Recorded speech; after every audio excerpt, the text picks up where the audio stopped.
Nshuti bavukanye turabaramukije mu izina rya Yesu n'ihireni nahazwe muhora muganira muri ca kiganiro gishasha citwa Shingira intahe Imana. Nk'uko twabivuganye mu gihe giheze twaravuze yuko tuzobazanira abashitsi.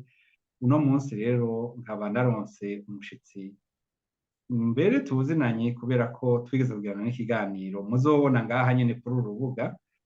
Uwo nawe ni mwene data bita mama Ancille, benshi baramaze kumumenya cane cane abakunda kumviriza za audio ziwe.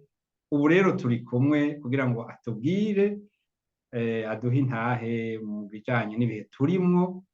Akanya gatoyi tuzomuranira n'ikindi gihe kugira ngo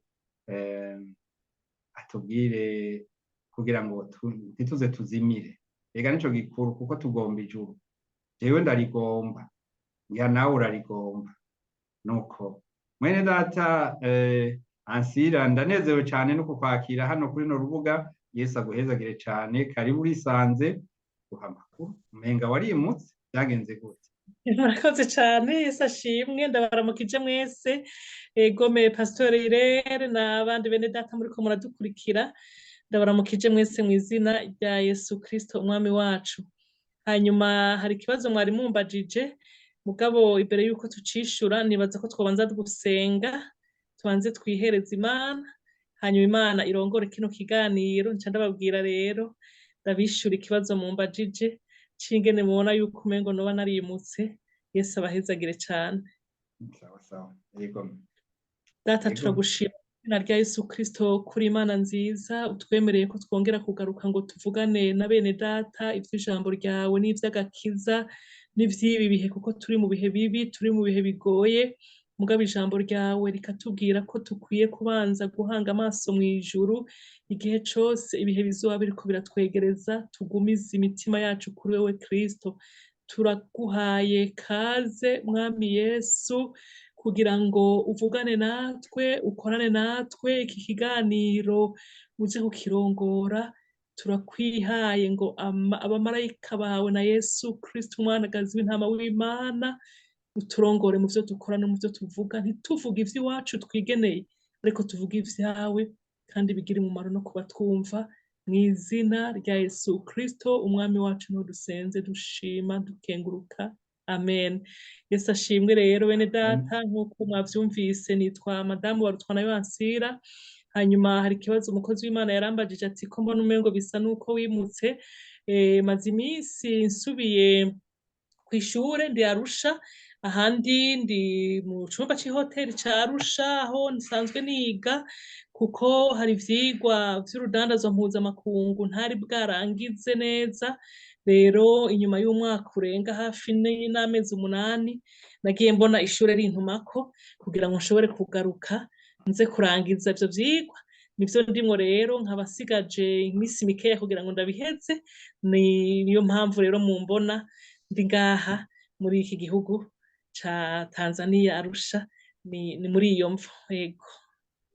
Yesu aguhezagire. Amen. Ubu rero natwe turabimenye kuko haraciyemwo akanya gatoyi tutabona bwa butumwa utanga mu gatondo. Sitwe twabonye buraje. Imana ishimwe, kandi nibaza ko atari jewe gusa vyateye uruhagarara, ariko ni benshi. None rero ikiganiro c'uno munsi ni ikiganiro nipfuje ko tuganira n'abantu benshi barondera Imana kandi bakunda Imana. Ibihe turimwo, wewe ibihe turimwo bibona gute? Ibihe turimwo ndabibona tubanje kwishimikiza uyu murongo wa Abaroma 12 umurongo wa 12 havuga ngo ubugingo bushasha. Nuko bene data ndabahanura kubwo imbabazi z'Imana ngo mutange imibiri yanyu ibi bimazi bizima vyera bihimbara Imana, niko kuyikorera kwanyu kogira ikimazi. Ntimushushanwe n'ivy'iki gihe, yamara muhinduke gose mugize imitima misha, kugira ngo mumenye neza ivy'Imana igomba, nivyo vyiza bishimwa bitunganye gose. Mwari mumbajije kwibazo ngo ibihe turimwo muri iki gihe mubibona gute? Turi mu bihe bigoye ntababesha, mwene data irere umuntu nobwira ngo isi yacu igiye gucishikara kumera neza, igiye gushishikara kuba paradiso, biragoye. Turi mu bihe hamwe ku bantu bakijijwe cyangwa ku bantu bizera Imana nta bwoba bunini bikwiye kudutera, mugabo urabona ko turi mu bihe nyene vy'iterambere. Urabona nkamwe turiko turakoresha iterambere, muri mu Budagi nanje ndi Tanzania, mugabo tukabonana. Hari ibihe vy'iterambere, kandi iryo terambere uko ririko riraza bihitana bamwe mu buryo bubi n'abandi mu buryo bwiza. Rero turi mu bihe novuga bitandukanye bivanye n'umuntu ico yakiriye n'agakiza, canke yuko ariko arishushanya n'ibihe bibi vyo guta Imana, canke ariko aratera yegera Imana. Rero nuko numva nocishura kuri bamwe n'ibihe bibi, ariko hari n'abandi tureretse ubwami bw'Imana, twovuga tuti turarindiriye Kristo. Ese abahezagire. Ni ukuvuga ubwami bw'Imana buratwegereye kurusha uko byari bimeze mbere. Cane gose, cane gose. Twakuze twumva ngo Yesu azoza. Ndibuka niga muri sogondere, nari niga mu mwaka wa 13, mu mwaka w'indwi, niho bavuga ngo Yesu hari mu 1900, bakavuga ngo Yesu azoza mu 2000, ngo hanyuma tukaca duharura ingene tuzoba twamaze kuva mu w'indwi tuja mu w'umunani tuja mu w'icenda, tukaraba amashuri ntaco sogondere nzoba ndayihejeje, mugabo ukiyumvira ngo Yesu azoza ntaragira mariage sinzoba bwayikore, 2000 biraza, hama 2000 birarengana. Donc ni ukuvuga abantu twakuze twumva ngo Yesu araje, Yesu araje, Yesu araje. Mugabo ubu turiko turabona ko vy'ukuri vya bindi vyo kuba mu majambo bigiye kuba mu ngiro, kuko ibimenyetso nka vyose Yesu yavuze ko bizobonekana biramaze kuboneka. Kureka Imana, abantu kurambirwa, impuha, intambara, ibibi ingene bizokwiyongera, ku buryo bw'uko abantu basubiriza Imana bakayisubiriza n'ibintu vyinshi. Vyose biramaze kuboneka. Yesu aratwegereye. Ntaguciriyemo umwaka 1990 je nani nakora haje Gitega, ariko sinigeze nshika kuyibuka. Yego. Iyo nkuru rero wari uyifise, nagiye kubimenyera ino naje ivyo bya 2000. Ariko Yesu araje urakunda kuyivuga cyane, Maranatha, ngira ngo nta n'umunsi worenga utavuze Yesu araje. Yego. Yego cyane. Nindamukanyo Yesu yasigiye intumwa ziwe. Igihe Yesu yavuga aho muri Tanzania, ikintu cyagutangaje cyane ubona uti koko si yarahindutse ni igiki ubona uti kijanye n'ivyo? Okay, aha muri Tanzania ikintu nta kidasanzwe nahabonye, mugabo uravye ubundi iterambere abantu kweri bari mu iterambere rwose, bari mu iterambere, mugabo ibintu vy'Imana abantu basigaye babifata, sinovuga ngo ingene babifata, ni ukuvuga ko abantu baranjandwa cane. Ubundi igihe nahazaga muri Tanzania mfatiye ko n'intahe ncangira ko naje kuvuga Yesu no kuvuga Imana, murazi ko ari navyo vyatumye kenshi tunabonana ku ntahe ya experience naciyemwo. Wasanga abantu bakwiruka kugira ngo bakwice, barondere kukugirira nabi kugira ngo ntuvuge Yesu, izina Yesu. N'ubu niko bimeze, mugabo icahindutse irevre ko naje narafashe des précautions. Urumva sinshobora kuvugira Yesu mw'ishure, abanyeshure turi kumwe turiko turiga, mugabo nasanze turafise umugwi w'abanyeshure barenga kuri 14, hagati ya 13 na 4, dufise umunsi wuko tuja hamwe tugasenga. N'abanyeshure baje bakije ko equipe ndi kumwe nabo ni equipe itandukanye na equipe twahorana. N'abanyeshure baje bakijijwe, tuvuga Yesu, tukavuga ivy'ubutumwa bwiza. Mugabo ikintu kimwe cantangaje, turasenga muri uwo mugwi wacu, ariko nigeze kurungika message biblique y'ubutumwa bwiza y'intahe iraho y'umupatiri nari numvise wo muri Centrafrique yahoze ari umupatiri hama agakizwa, ndayirungitse umwe mu bakizwa turi kumwe aca arambuza aca muri inbox ati ntusubire kurungika ivyo bintu vya Yesu muri groupe, ati kuko bose ntibafise ukwizera kumwe. Urumva ko turasenga, turafise n'umugwi w'abo dusengana, mugabo batinya abandi ko bumvise ivya Yesu vyohava bikomeretsa ukwizera kwabo kuko tudafise ukwizera kumwe. Rero naciye mbona ko mu vy'ukuri turavuga ko dusenga turi abana b'Imana, mugabo turacatinya, uyu mubiri uradutuma abantu benshi dutinya, tukanka kugaragaza ico turi ouvertement imbere y'abandi. Ego kugira twishushanye canke bishushanye n'ivy'iki gihe ntibababone nabi kumbure. Ego nico. Ariko none ivyo bizokwama bikunda canke hazogera igihe bitazokunda ko umuntu akwepa akigira utari umukizwa kandi ari umukizwa? Ntibikunda.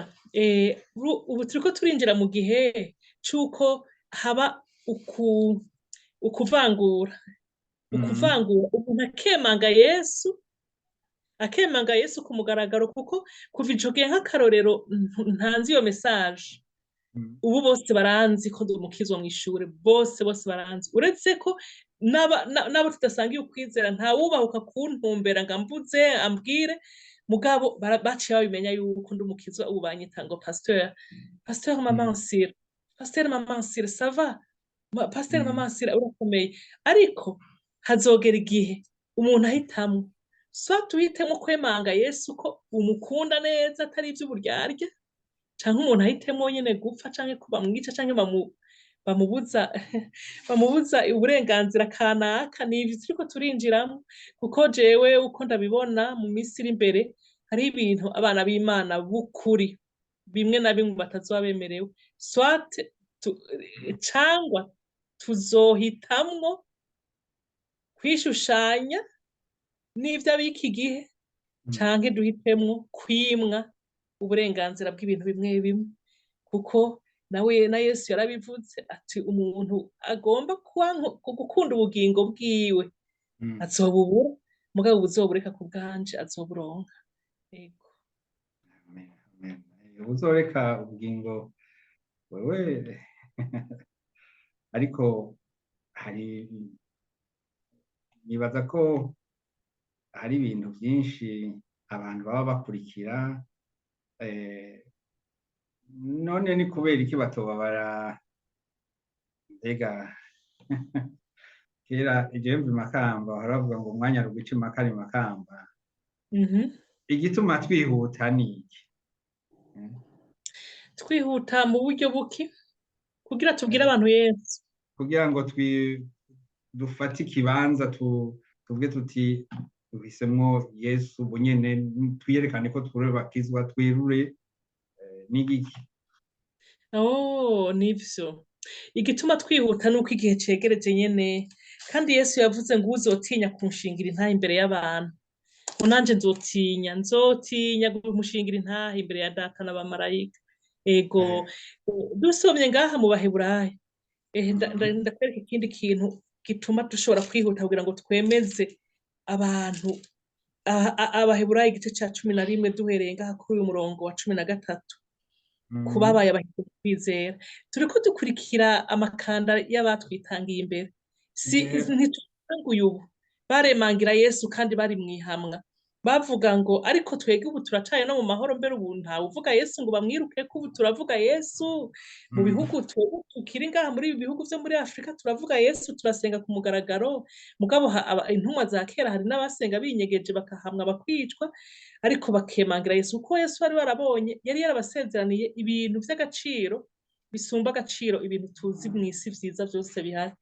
Hanyuma rero bifuza kuzoba muri ivyo bihe. Baravuga ngaha ku murongo wa 13, Abaheburayo 11, ngo abo bose bapfuye bacizeye batarahabwa ivyasezerano, ariko barabibona biri kure bakabisasira, bakemera ko ari akavantara n'ingenzi kw'isi. Murumva inyishu ya mbere ituma twihuta kubwira abandi Yesu, iyi si si wacu, twe turakavantara, turi ingenzi, ntituzokwamaho. Tubirabiye ku batubanzirije, ba sokuru bacu bari hehe? Abatuvyaye benshi bari hehe? Barayivuye. Uku rero natwe iminsi twegereza, turiko twegereza kuyivako. Ariko tuzosiga iki? Tuzoba tugiye ko ubuzima bwacu butazoherera ngaha. Tubandanije ku murongo wa 14 haravuga ngo abavuga batyo baba berekana yuko barondera igihugu cabo bwite.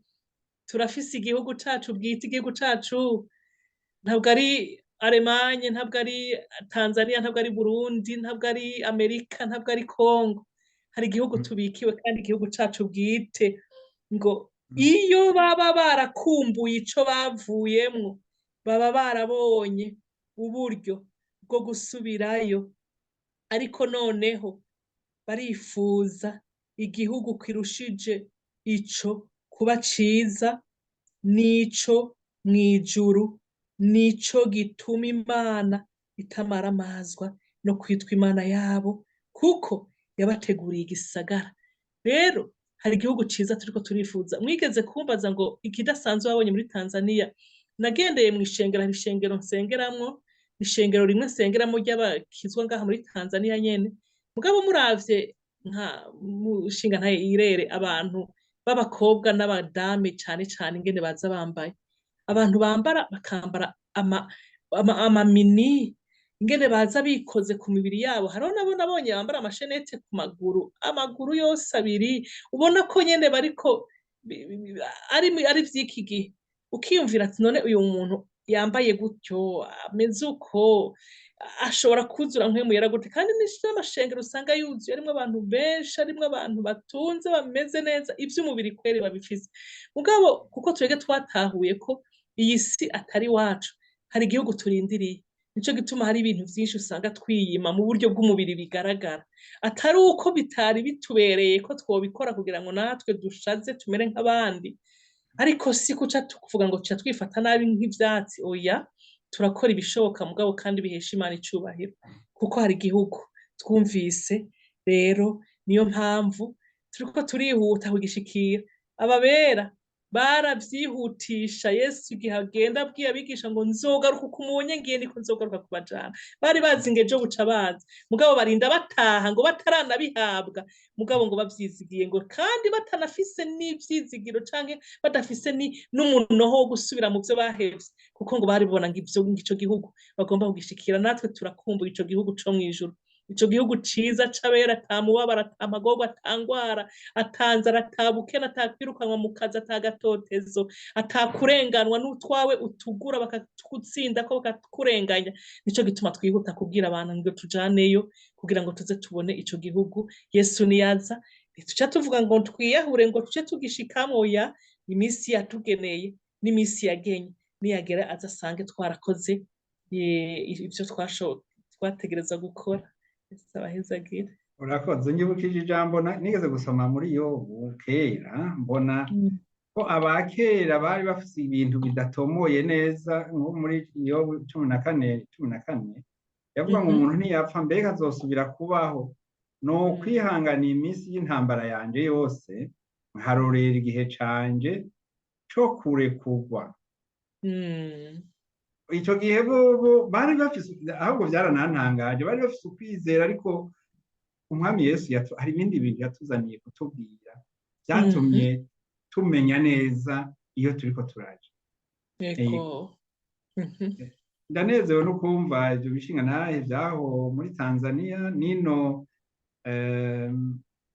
Ngira ngo uvuze bike. Aha nabonye umuntu ariko arasigura, yari yisize vya bindi vya tatuwaje ahantu hose.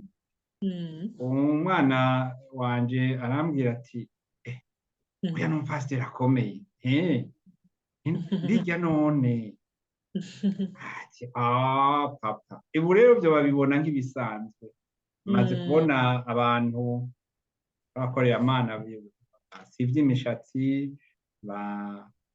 bafise amahereni, ngira ngo ivyo vyo kudushenetse twongira ngo ni bwabigize ibintu bisanzwe. Ariko iyo turiko turaja nibaza ko turiya tutazotujana atawuzotujana. Egome.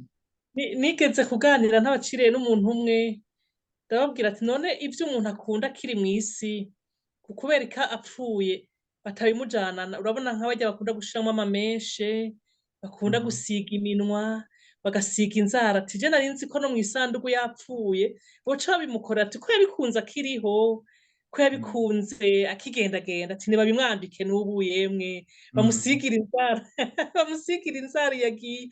Mugabo kenshi mpora mperekeza abitavye Imana, kenshi iyo babajyamitse mw'isandugu n'ukuri nta mameshe n'abapfa bayafise baca bayabakura, n'inzara vyose baca babakura. Nari nzi ko rero umuntu yobijana akagenda nawe nyine kari ivyo yakunze akiriho bakabimuha, mugabo kenshi ntibabimuha. Nuko naho bwari muvuze muti iyo turiko turaja ntituzobisanga, tuzosangayo ibindi vyiza biruta ivyo ubwiza no gukayangana. Egome. Aha naguhamagaye ngo utubwire icihutiye. Hari umuntu yibire ngaho yicariye atekereje akundana ataco yinona, uwo mubwira iki? Nomubwira iri jambo ryo mu Baheburayo 12 umurongo wa 14 ngo mukurikire kugiriranira amahoro n'abantu bose n'ukwezwa, kuko utejejwe atazoraba umwami. Haleluya. Nomubwira ngo ego nico, kuko arashobora kuba afise urukundo pe, arashobora kuba atawatuka atawagirira nabi, mugabo yarejejwe n'amaraso ya Yesu kugira ngo azashobore kuraba umwami. Kuko umuntu wese azoboneka, ntazovuga ngo natanze ibintu bingana iki ku bantu, je nta muntu natuka, nta muntu nanka. Urabe ko mu ngeso, nico ndiko ndamubwira, yarejejwe n'amaraso ya Yesu. Mu yandi majambo, yariyandikishije mu gitabo c'ubugingo kugira ngo izina ryiwe rize riboneke kuri wa munsi. Kuko twumvise ko iki gihugu atari c'iwacu, dufiseho umwanya muto muri iki gihugu. Rero muri iyi myaka mike tubamwo dutegereza kwiyandikisha.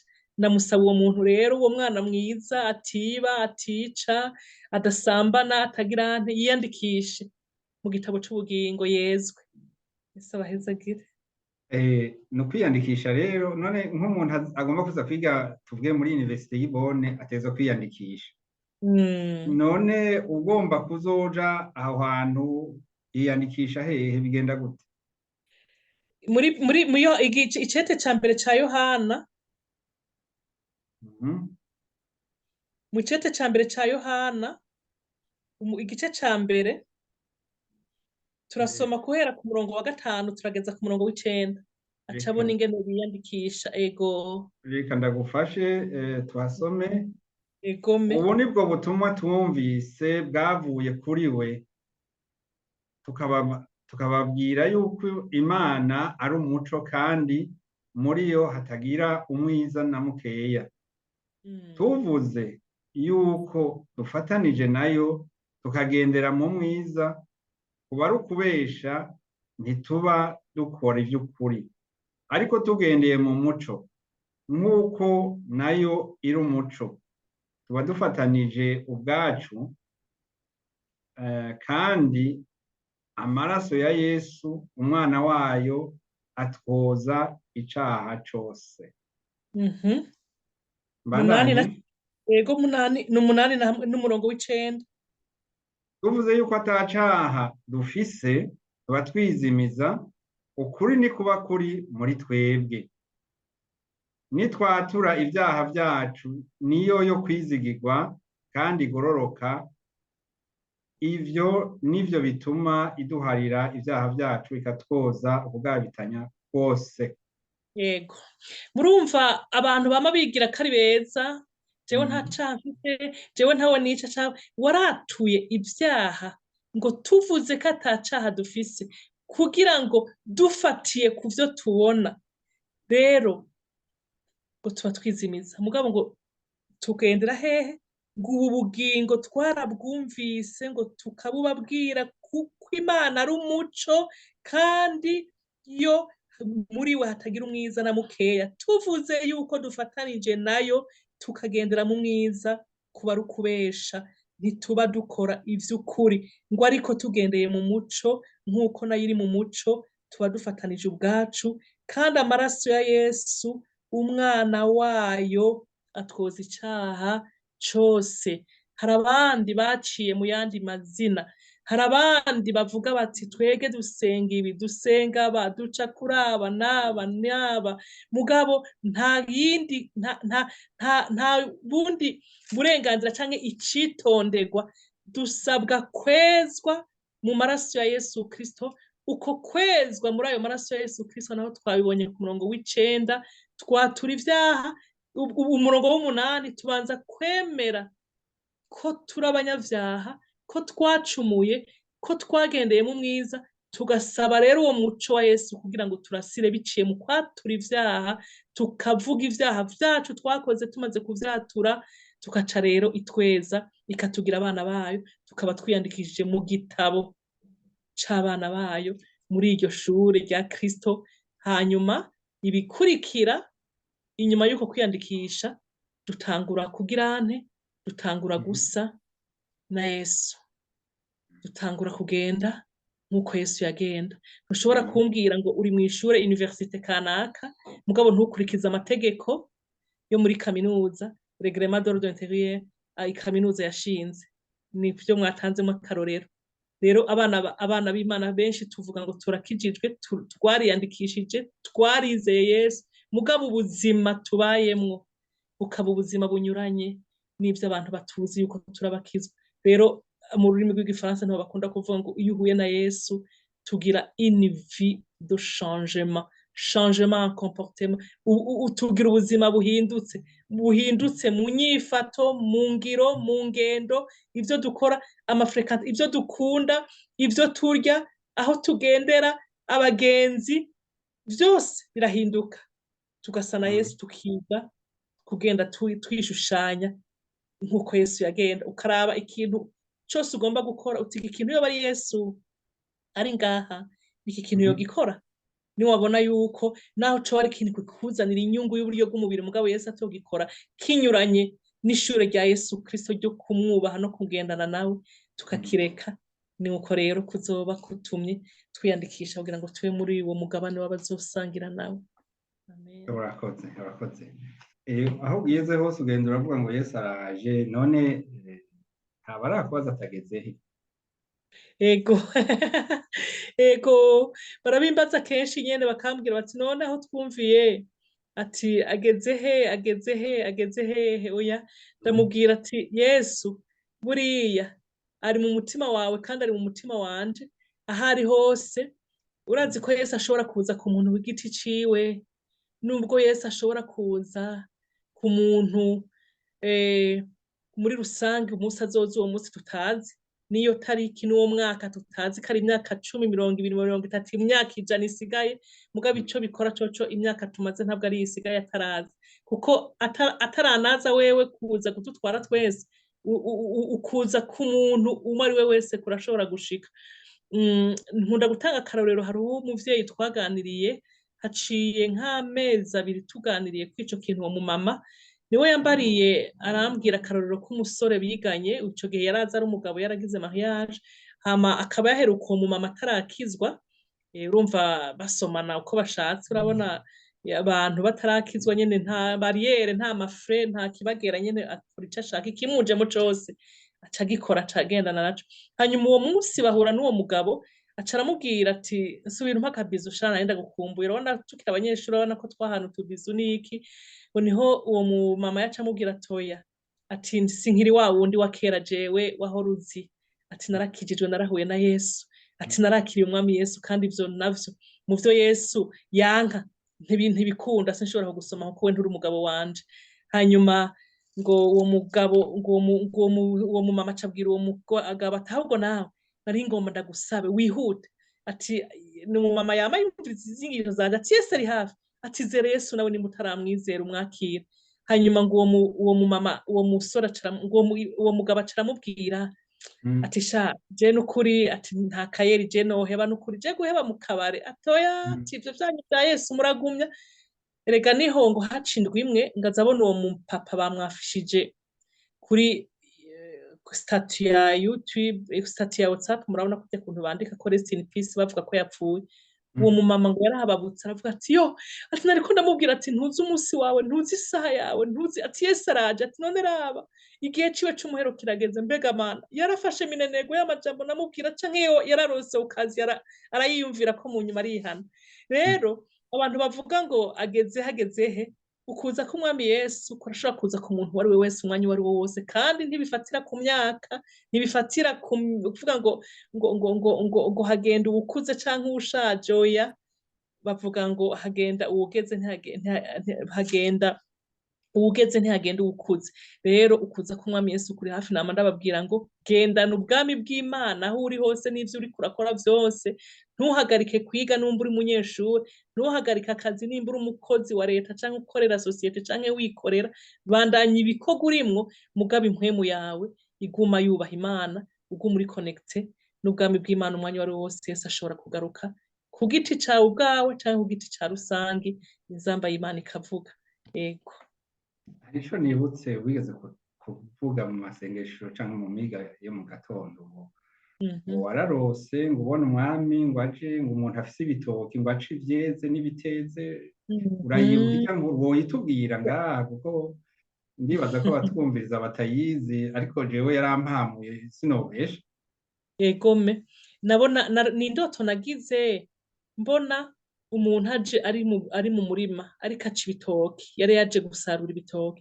nkabona ajaniranya guca ibitoki vyeze bigeze kuribwa ibisahira nabona ari byo bitoki vyo bateka biti ibisahira twege mu Igitega iwacu babivuga ngo nibitongo nibisahira sinzi ahandi ngene baba bavyita bijya bateka nyene bagafungura nkabona ariko arabica abitemagura mugabo nkabona atemagura n'ibitezi bimwe nyene ubona ko udashaka gutonora gukuremwo ibitoki vyeze nguteke hanyuma nca ndamubaza none kubera iki ibitoki vyeze n'ibiteze uri kurajaniranya vyose biriko biratema hanyuma aranyishura ati umuntu ageye mu murima wiwe ategura umurima wiwe uko ashaka atema ivyeze canke ibiteze kuko umurima ntumutegeka ivyo atema n'ivyo adatema nca ntahura rero yuko ari uko kuntu twebwe turi umurima w'Imana abakristo abatari abakristo kuko hari ikintu mukwiye gutahura iyi si Imana yiduhaye twese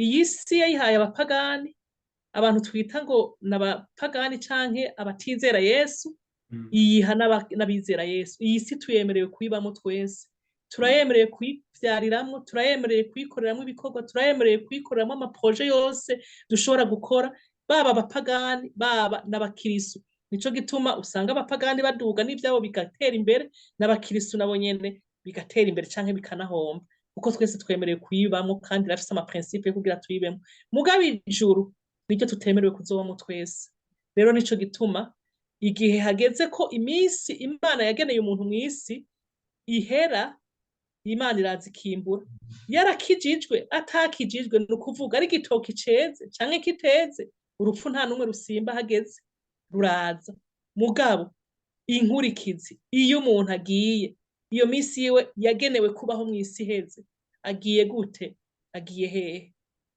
kuko isi tuyemerewe kwibamo twese mugabo ijuru ry'Imana yera ariryo bita ijuru rya gatatu ntabwo ari bose bagyemerewe bose twari tugyemerewe kuzoribamwo mugabo bizovana n'ingene twifashe n'ingene twakiriye tukiyandikisha muri rya shure rya nyene ijuru tukiriho ese abahezagire none hahandi bavuga ko abantu basengewe mu misa canke basomesherejwe misa bajanwa hariho urahazi nararondeye muri Bibiliya nyakubahwa irere iryo nubuyobe nubugesera ni ico nabonye muri Bibiliya n'umurongo utaciyutse ubwo nyene ngo ndawubereke mugabo handitse ngo ko tubikiwe gupfa rimwe hanyuma hakaza urubanza nico inyuma y'agakiza, inyuma y'urupfu nta gakiza. Hariho umurongo nciye numvuza ntunge ni uwo mu mu Baroma. baheburayo ego uwo murongo Ego, narawusomye mu amen. baheburayo 9:27 Ego, Imana iguhezagire cyane. Ego, ego. Mhm. Ego. atubwira ngo kandi Good. ko abantu babikiwe gupfa rimwe Mhm. hanyuma yaho hakaza amateka na Kristo Mhm. nuko yamaze gutangwa rimwe ngo yishire kw'ivyaha vya benshi Mhm. azoboneka ubwa kabiri atazanywe n'ivyaha abonekere gukiza abamwiteze. Mhm. Yani iryo jambo uvuga Niryo jambo. Ego, niryo jambo ry'uko umuntu abikiwe gupfa rimwe hanyuma hakaza urubanza, kandi ko uwo muntu urwo rubanza ruzogenda gute, ni umuntu azoba yarahisemwo Yesu akiriho. Niwo wa murongo wo mu Abaroma 10 umurongo wa 9 nagomba tuvuga dusoma, ndawufise hafi, havuga ngo kuko niwaturisha akanwa yuko Yesu ari umwami, ukizera mu mutima yuko Imana yamuzuye imukuye mu bapfuye, uzokizwa. Kuko umutima ari umuntu yizeresha, umuntu arashobora no kwizera ari ku mfiro, akizeresha umutima, umuntu akamubwira ivy'agakiza akizeresha umutima, akaronka ukugororoka, kandi akanwa akaba ariko yaturisha akaronka agakiza.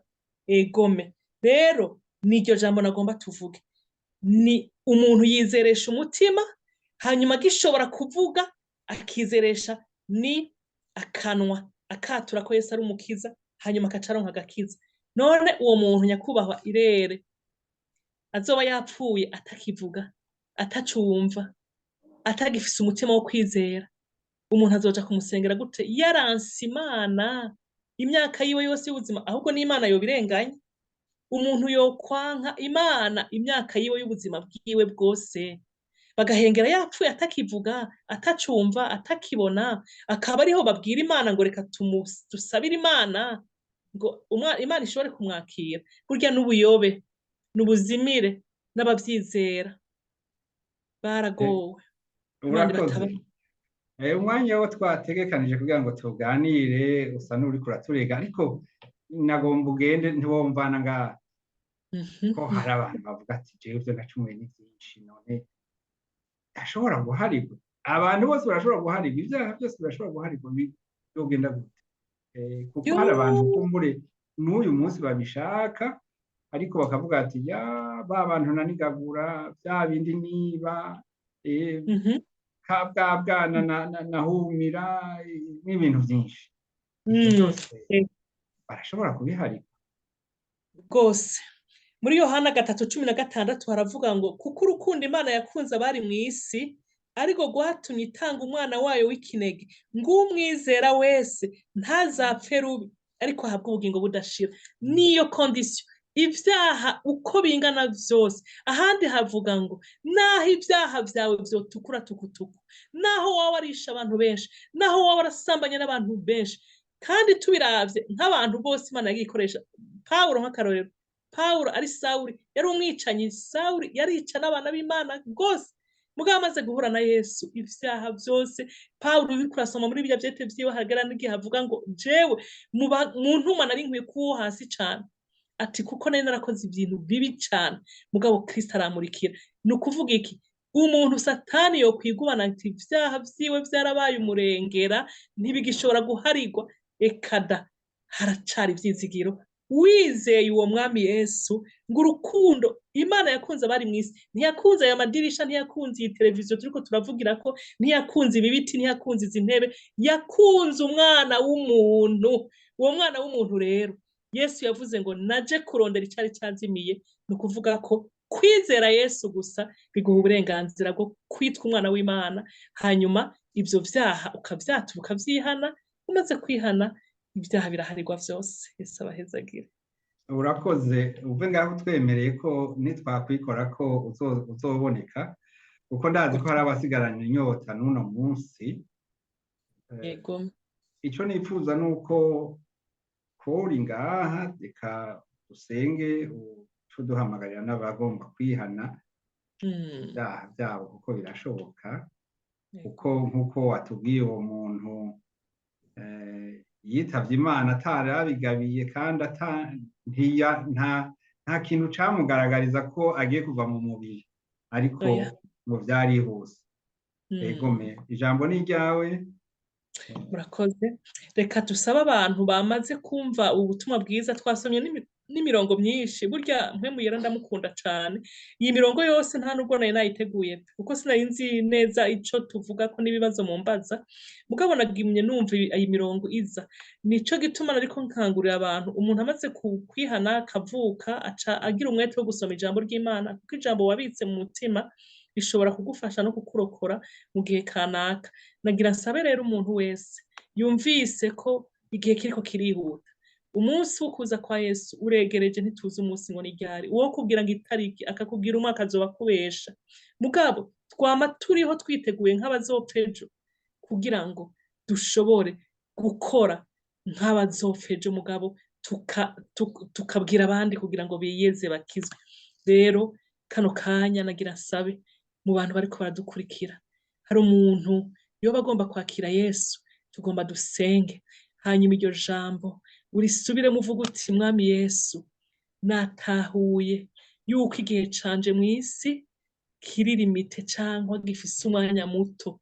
Mfise umwanya muto wo kubaho, mfise umwanya muto wo gukora, nubwo imyaka wangeneye kuba mw'isi je ntayizi, ariko ndemeye ko iyi myaka nsigaje, nimba ndakumvise canke ubutumwa ndabwumvise mfise imyaka ingana uku canke ingana uku, iyindi myaka yanje yose nsigaje mw'isi ntazi wangeneye, ndemeye kukwegurira ubugingo bwanje Mwami Yesu, kuko numvise inzira bicamwo ni ukukwizera, nizeresheje umutima, akanwa kanje karatuye ko Yesu uri umwami n'umukiza w'ubugingo bwanje, unkize, amaraso yawe anyeze, hanyuma ivyaha vyanje vyose bidondagure. Wewe urazi ivyaha bikurega, urazi ivyaha vyagutsinze, buriya nubwo wowe uri umuntu uvuga uti je Imana ntayo nzi, ikintu cose kibabaza Imana bifatiye n'ivyo twavuze urakizi, ivyaha ukora biboneka n'ibitaboneka, kuko hari n'abandi bagendana ivyaha vyo mw'ibanga ata muntu abizi, bambara neza bakikwiza, basokoza neza,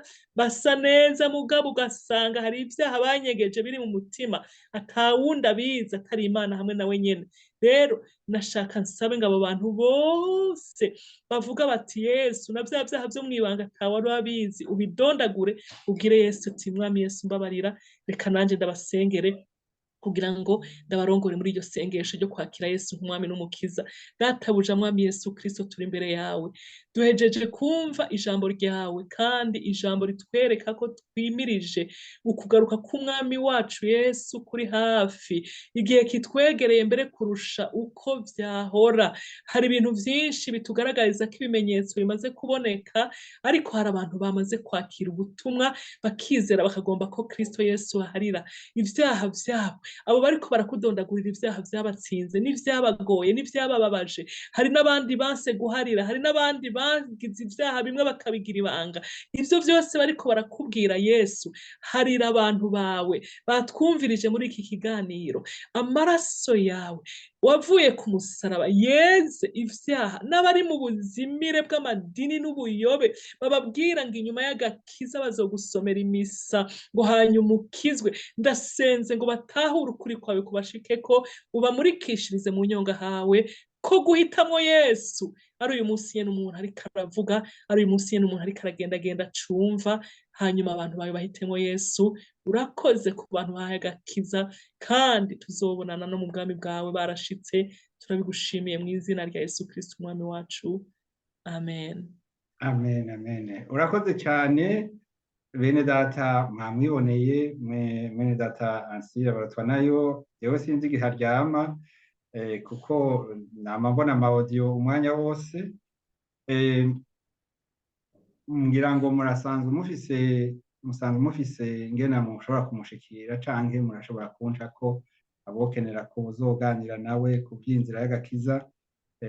Nibaza ko bizobashobokera, ariko imbere y'ivyo hari ijambo nabonye ariko arasoma amajambo y'Imana, muri Matayo 12:31 havuga ngo kubw'ivyo ndababwira yuko icaha cose no kurogota abantu bazobiharigwa, ariko kurogota kuri mpwemu ni icaha kitazoharigwa. Rero kurogota kuri mpwemu benshi barakunda kubaza ico arico, ntaco nishuye ngaha, muzoheza mumbaze mbone ko muriko murakurikira. Yego bazokimaze nzokibishura, ego nzokibishura kuko umwanya waduheranye, ariko nzokibishura. Ndafise inyishu yacu. Yesu abahezagire. Urakoze cyane. Inomero yawe urashobora kuyitangira? Egome 657 ni kode y'Uburundi, hanyuma 69 145 ndasubiramwo 257 691 457 hama ubusa ndwi. Yego murakoze. Murakoze bene data mwabanye natwe ngaha. Jewe nimero zanje ni akamenyetso ko guteranya 49 157 4 ni ukuvuga 4 ubusa 2 hanyuma 88 26. Nsanzwe ntanga n'ibiganiro kuri audio kandi amwe Ancille arabikora. Tuzobana tuganire. Yesu abahezagire. Mana turagushimiye kuri uyu mwanya mwiza uduhaye kugira ngo dushobore gukora iki gikorwa. Turizeye neza yuko ijambo ryawe uriherekeje, kuko twebwe ntacyo twari gushobora gukora.